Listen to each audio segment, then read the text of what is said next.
January 19th, 2019, Dakar, Senegal. When 51-year-old Anthony Fernandes visited a salon, little did he realize that it would be his last haircut in that country. Backed by 3 busloads of armed Dakar police waiting nearby, Mangaluru's Additional Director General of Police Amar Kumar Pandey, dressed in plain clothes, enters the salon. Ravi Pujari. When Anthony Fernandes turned to look at Pandey, "You are under arrest, Pujari." As the Dakar police enter and surround Fernandes, "I am not Pujari. I am Anthony Fernandes from Burkina Faso." Pandey, however, had done his homework and had carried with him a digital fingerprint scanner. Alleged drug trafficker, extortionist and gangster Ravi Sulia Pujari, now 53, with over 200 cases against him, had been evading arrest for the last 17 years.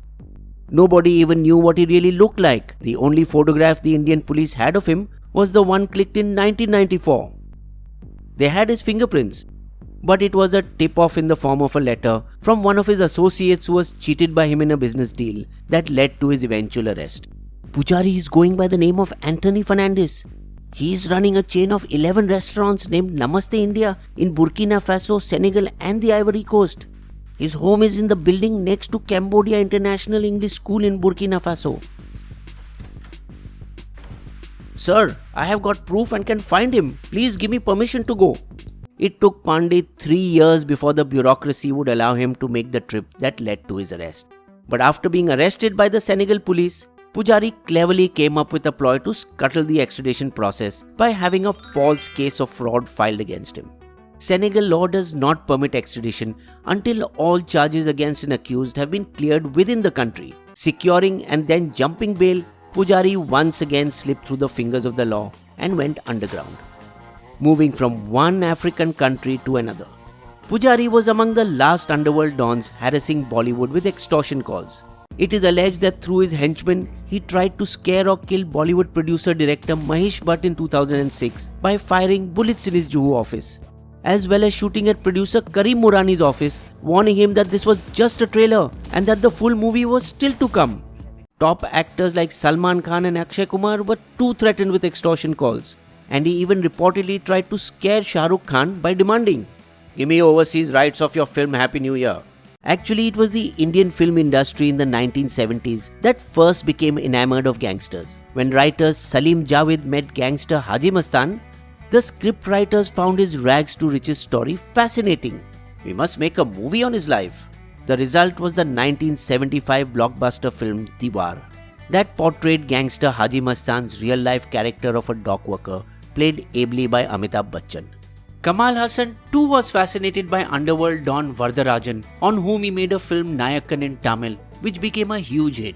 Heavily influenced by the movies, even Ravi Pujari's fake name of Anthony Fernandes is based on Amitabh Bachchan's character Anthony Gonsalves in Amar Akbar Anthony. Loving the attention they got, gangsters like Dawood Ibrahim invited film stars for parties and cricket matches at Sharjah, some of whom went.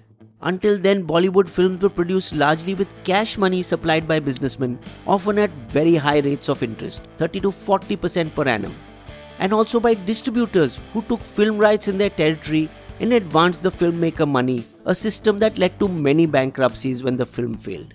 Lured by these high rates of interest, soon shady characters stepped in with their illicit easy money, financing and distributing films. Underworld black money soon flooded the industry, and barring some established film families, ran through the very veins of Bollywood. It is alleged that many heroines of the 90s got movie roles because of their connections to underworld dons, Monica Bedi, Mandakini and Mamta Kulkarni. However, Sanjay Dutt's 5-year conviction for keeping arms at his father's Bandra house in the lead up to the 1993 Mumbai blast was a turning point.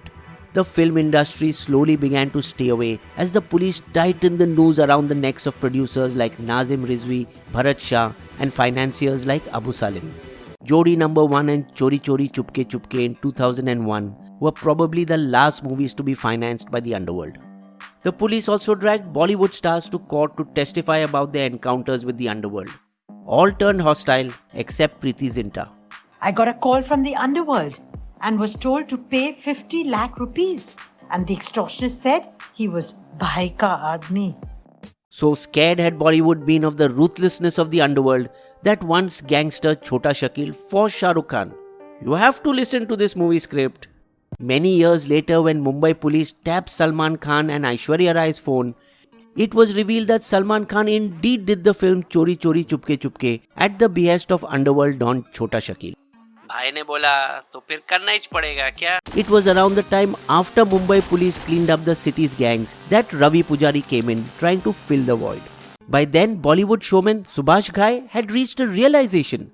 The days of shady financiers are over, and if I want to make films, I should have a proper source of funds.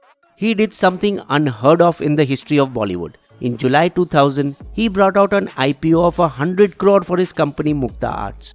3 months later, television Sazarina Ekta Kapoor too launched a company, Balaji Telefilms, on the stock exchange. But then everybody could not bring out an IPO, and it is here that IDBI Bank stepped in with a check of 7 crore at 16% interest. Half the production budget needed to produce Aankhein in 2002, Bollywood's first film financed by a commercial bank. The film starring Akshay Kumar and Amitabh Bachchan turned out to be a super hit, making almost 34 crore at the box office and a net profit of about 4 crore, which in 2002 was quite a large sum of money. After this success, there was no turning back for legit financing in Bollywood. Other than Shapurji Pallonji producing Mughal-e-Azam in 1960, though the main hubs of finance and Bollywood both existed in the same city, they sailed in different boats, never interacting with each other until now. Tatas in 2003 made the John Abraham Bipasha Basu Amitabh Bachchan starrer Aetbar. Kumaramangalam Birla's Applause Entertainment produced 2 films, Black and Dev, in quick succession. In 2004, Yash Chopra's film Veer Zara was produced by Exim Bank for 13 crore, while IDBI gave Karan Johar funds to make his movie Kabhi Alvida Na Kehna.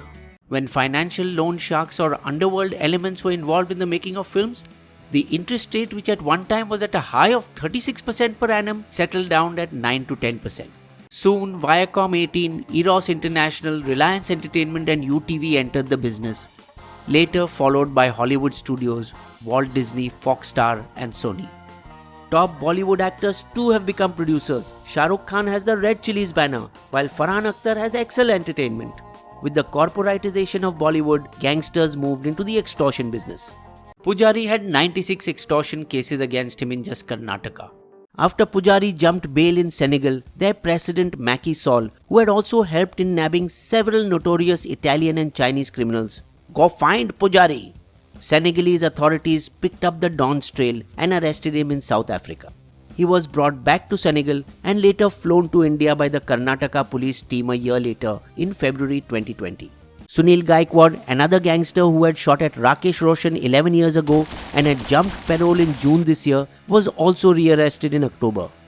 Post Pujari's arrest, extortion calls have fallen drastically in Mumbai and may even be history now. Only 4 calls of extortion were made in the last 2 months, which is 4 calls too many.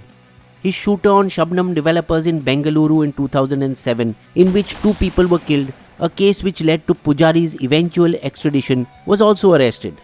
As is quite often the case, an underworld police nexus was exposed with the alleged role of ACP Venkatesh Prasanna, who would pass on confidential information on the investigation to Pujari. It is indeed unfortunate that the vaunted Mumbai police, who had once got rid of the underworld so efficiently, are now resorting to sensationalism by unnecessarily pursuing actresses for minor misdemeanors. Bizbo's Limerick. The film industry was plagued by extortion calls. They threatened and got roles for their baby dolls. But their influence waned when their money was drained, as legit sources of funding ensured their fall.